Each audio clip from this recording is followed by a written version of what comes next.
this time, we're going to have the council review the resolutions.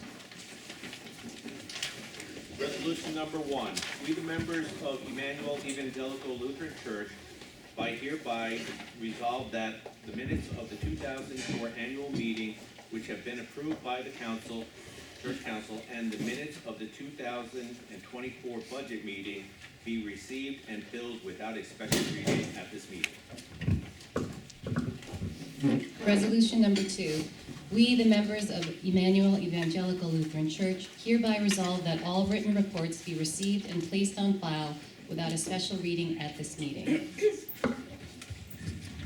Resolution number 3, we, the members of Emmanuel Evangelical Lutheran Church, hereby resolve that we recognize and extend our gratitude to the church council members who have given their times and talents, especially to those who are finishing their second terms, Rick Brooks, Tom McTighe, and Valerie Webke.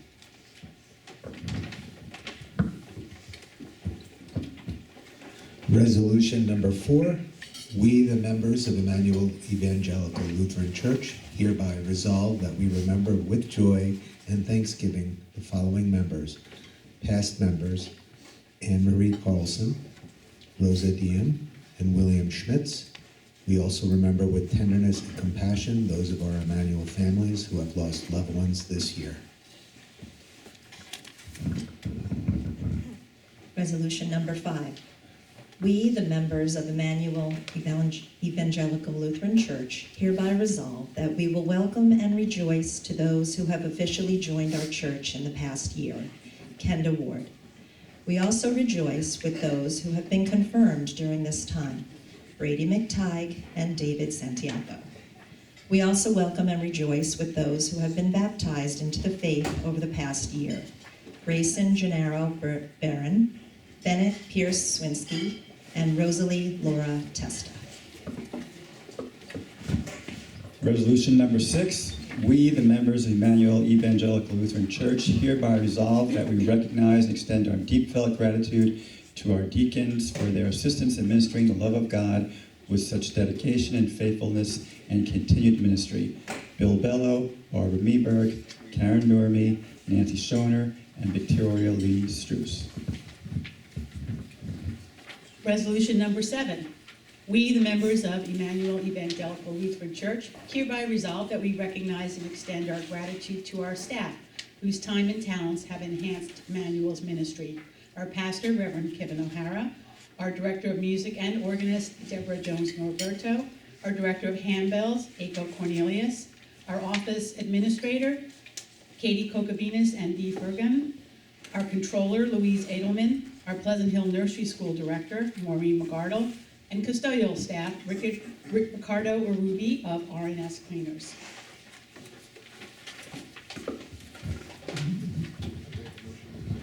So we need a motion to accept the resolutions as read. So I motion. I'm sorry. And a What can I second? say? All in favor? Aye. Any opposed? And any in abstention? I'd like to call Pastor out now to make his report. I'll keep it nice and brief. You can see the report yourself. I think the service today alone kind of speaks for where our church is going. We are definitely more engaged in the community. We are seeing positive vibes and people wanting to be a part of our community. Generally, everything seems to be going in a really great direction. That's not because of me. I'm not tooting my horn. I'm actually saying this because of all of you. I mean, people walk in this church, and it takes a whole congregation to make somebody feel welcomed. And you do that time and time again. So my deep thank you for making my life a lot easier. So that by the time I actually get to talk to people, they're engaged and they're already loving the congregation. It makes my job so much easier. There are lots of thank yous. I try to, in my report, I always try to pick out some people who kind of might surprise us in their leadership and ways that they've helped out in the past year, maybe going under the currents.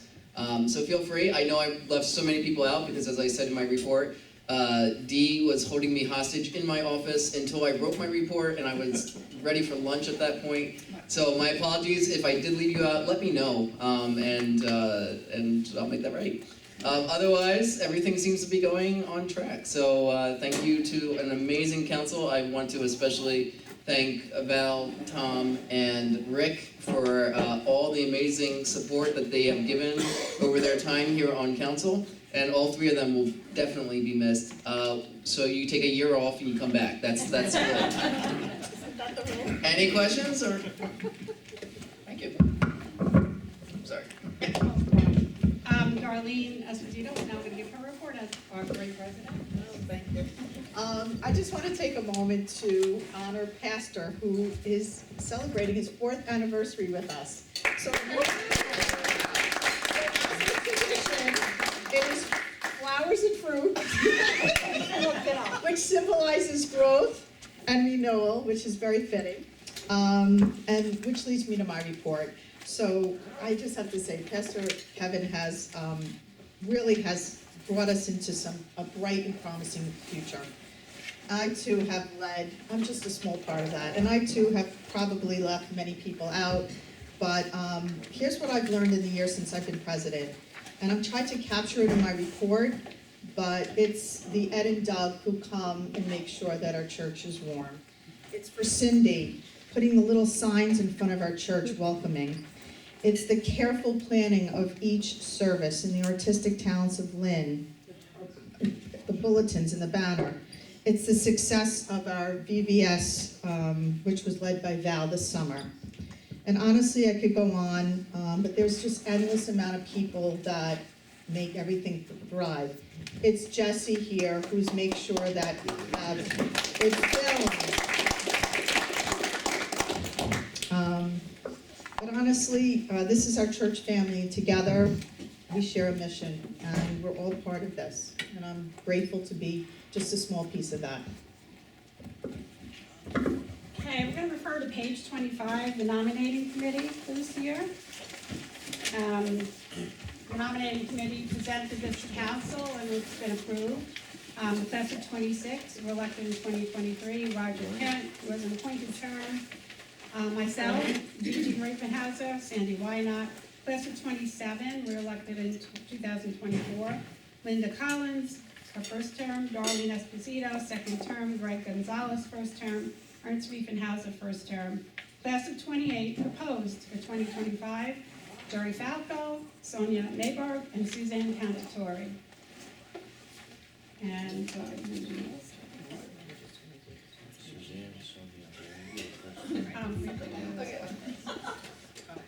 and the audit committee was Charlie Canty, Roger Kemp, Elaine McDonald. Nominating committee, Rick Brooks, Tom McTighe, Valerie Webke. Synod Assembly representatives, Linda Nicholson, Deacon Karen Nurmi. And now we need to have a motion, please, on the floor to accept this as presented. So moved. Second? Second. Okay, all with agreement? Aye. Anyone against? Thank you. At this point, we would like to ask any committee members if they want to share any additions to their report. Okay. Wow, we really are moving. Woo, okay. Just like the service this morning, just keep going, keep going. I get the honor to talk about our deacons for a second. Our deacons are amazing people who do so much behind the scenes. And I always think about Martin Luther. Martin Luther talked about how we're all pastors in our own way and in our own vocations. That it's more than just who wears a collar or who's up on the altar helping out during a worship service or who's bringing communion to those in need. But Martin Luther says, even changing a diaper, I think it's very important for today, even changing a diaper, you are a pastor in that. So you do it to the utmost that you can. You don't just slap on that diaper and let the kid waddle. You actually present that diaper as a way of honoring God and the person that you're taking care of. It's a very unique way that we as Lutherans see the world. So everything we do is a calling. And I gotta say, for these deacons, all 5 of them, that is so true. They embody what it means to be God's hands in this world. Whether they're taking care of somebody, or whether they're taking care of the congregation, or whether they're even taking care of themselves, which is incredibly important, especially in this day and age where we see so much more anxiety in churches. And if you don't believe me, I won't say anything about this church, but you can ask any other church. Every pastor right now is feeling so stressed. Our society is being very divided, and for whatever reason, and we don't need to go down that road. But deacons are one of those ways that things continue to move, and be graceful for me. So I had asked the deacons earlier this week if all 5 of them would continue to accept the call of this church and reaffirm their call here. All 5 of them, some reluctantly, but yes, they all said yes, and so they have my full support. Is there anything that the deacons themselves would like to say?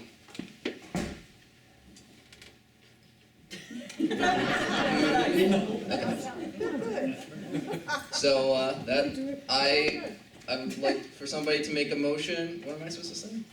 I only wrote this. Reaffirming the 5 deacons. Make a motion to approve reaffirming the deacons. And a second? All in agreement? Yeah. All right. Anyone against?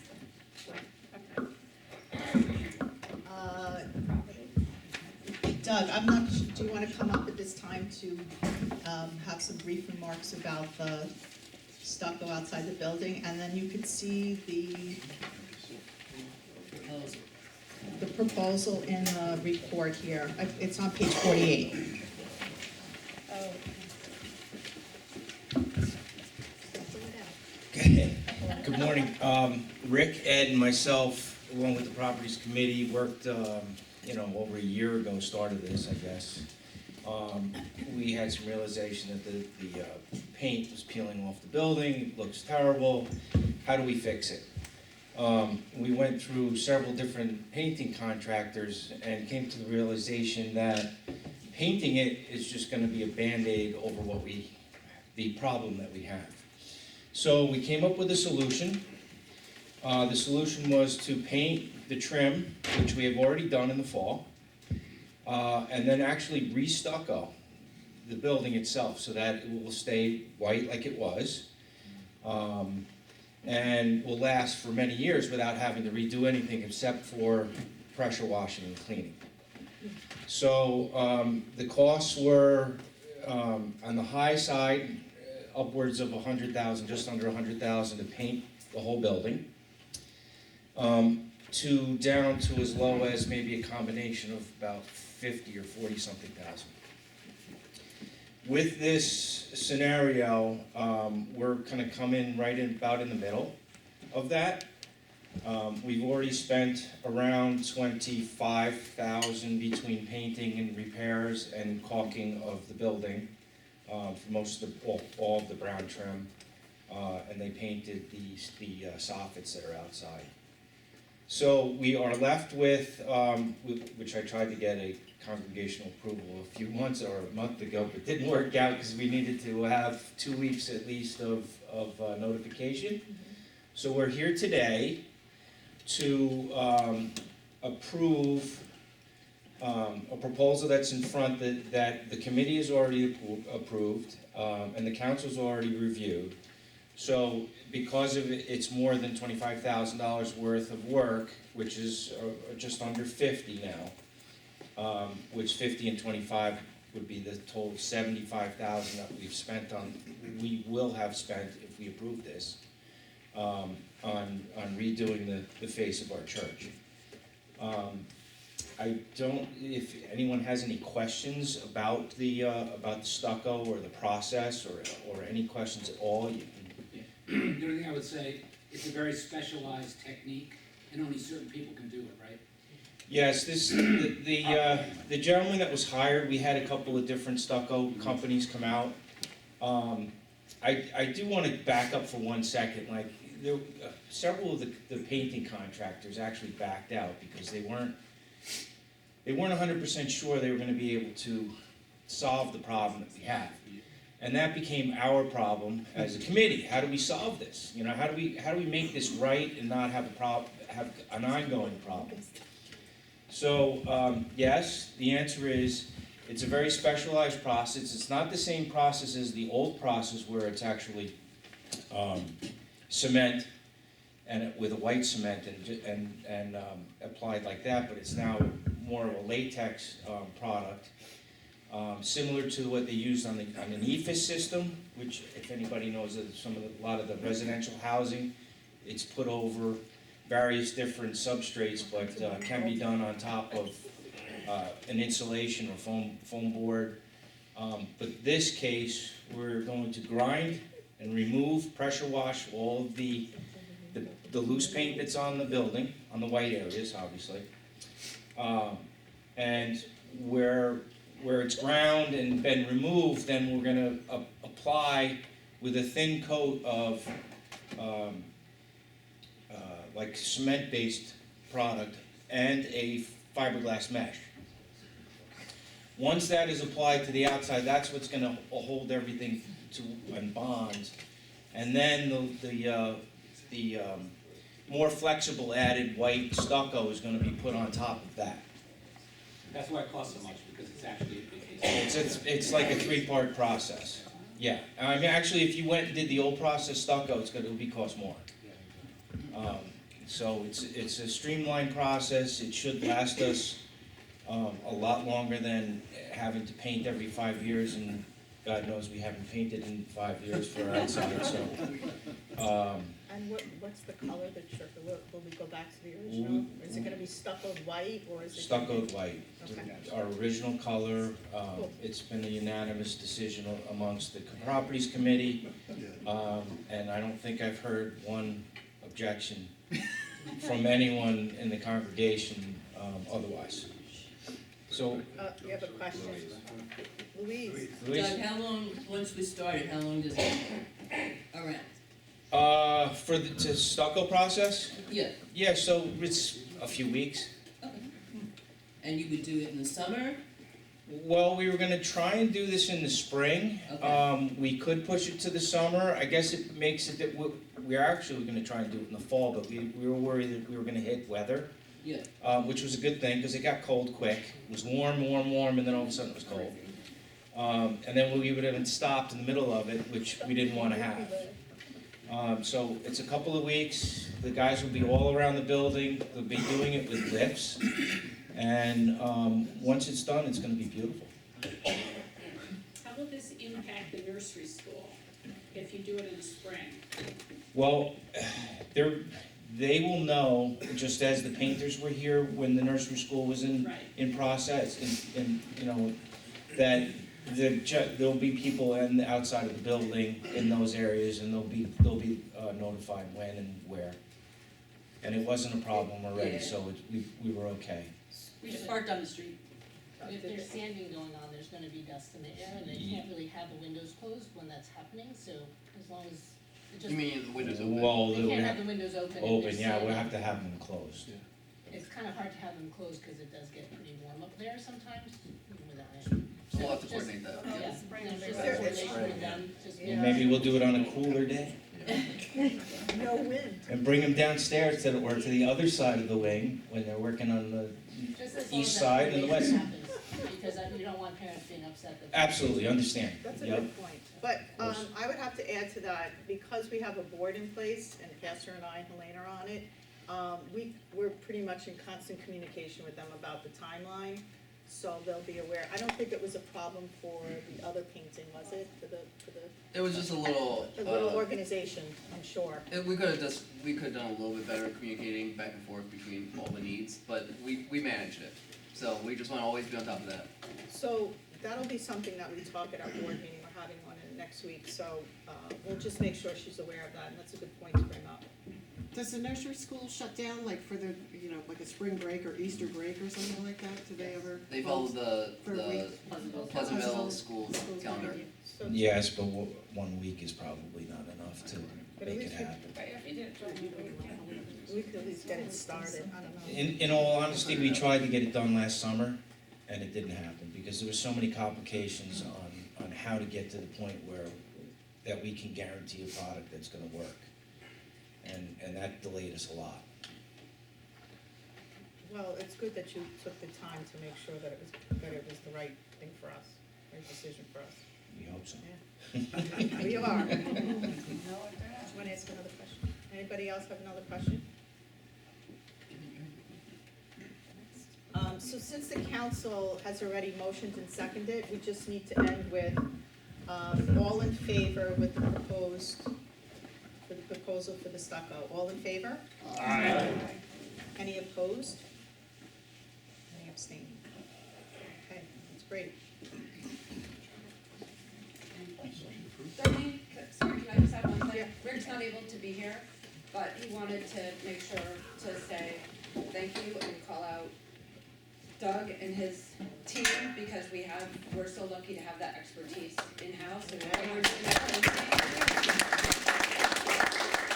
when we were doing the painting, Doug came, he had his guys here, he had equipment here, he was like an extra set of hands to get that done right, and there was a lot of back and forth about technique. So he just wanted to make sure to say thank you, even though he's not here today, and also to Ed, who Came added here a lot of countless times to make expertise. sure. We're really lucky to have that expertise here to help as we go through this, so a shout out from Rick. Thank you. Is there any other business someone would like to address today that we haven't covered? I'd like to ask someone to make a motion to ask this meeting to be over. Second? All in favor? Aye. Opposed? Thank you. All right, thank you. Yes, sir. Uh, Sorry.